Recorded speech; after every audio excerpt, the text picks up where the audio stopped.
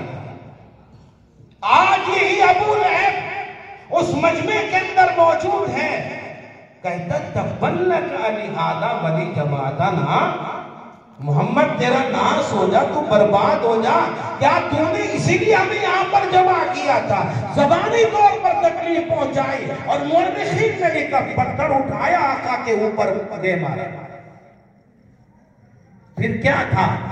تکلیفوں کی ابتدا ہو گئی، تکلیفوں کی شروعات ہو گئی، اذیتیں پہنچائی گئی اور اللہ کے نبی کا بائیکاٹ کیا گیا، ہر طرح سے آپ کو پریشان کیا گیا. لیکن اللہ کے نبی اپنے مشن سے نہیں ہٹے، اپنے پیغام سے نہیں ہٹے. لوگ پریشان ہوئے، ابو طالب کے پاس آئے، ابو طالب سے کہنے لگے ابو طالب تمہارا بھتیجا ہے، ہمارے بھیجے میں بڑا درد کیا ہے، ہمیں ٹینشن میں مبتلا کر دیا ہے، ہمارے بتوں کی برائی بیان کرتا ہے، ایک اللہ کی طرف ہمیں بلاتا ہے. ابو طالب ہم آپ کے پاس اس لیے آئے ہیں، یا تو آپ اپنے بھتیجے کو سمجھا لو، اگر نہیں سمجھتا تمہاری بات پھر تم ہمارے درمیان میں مت آنا. تمہارا بھتیجا ہوگا اور ہم ہوں گے، ہم اس سے نمٹ لیں گے، ہم سمجھ لیں گے اسے کہ وہ کس طرح سے ہمارے بتوں کو برا کہتا ہے. ابو طالب نے آقا کو بلایا.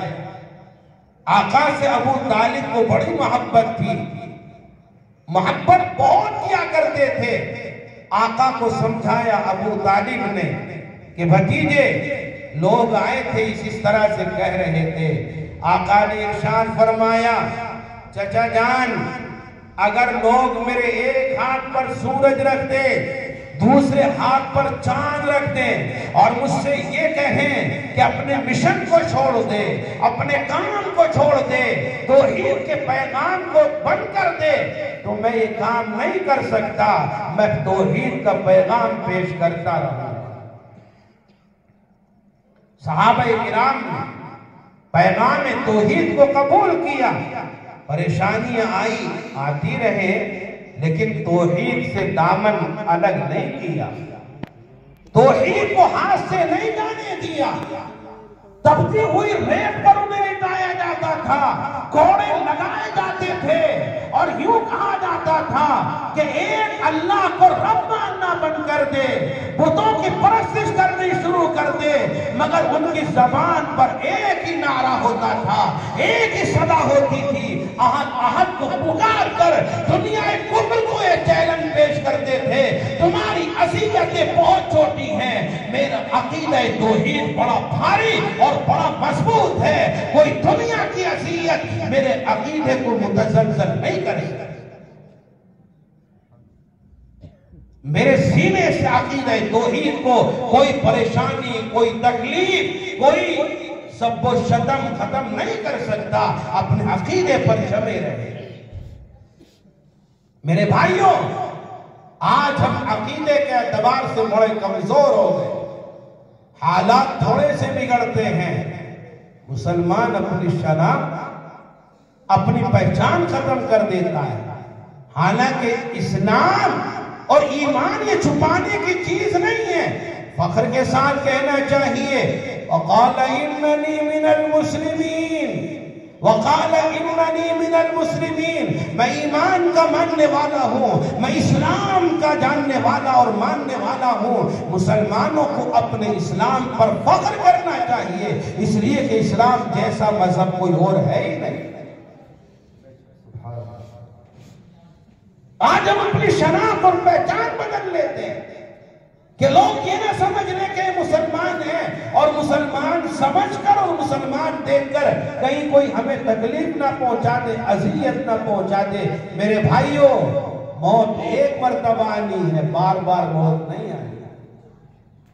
اگر مسلمان سمجھ کر مار دیے گئے جنت میں چلے جاؤ گے، شناخت اپنے ختم کر کے، پہچان اپنی ختم کر کے اگر مار دیے گئے تو ہمیشہ کے لیے جہنم میں چلے جاؤ گے.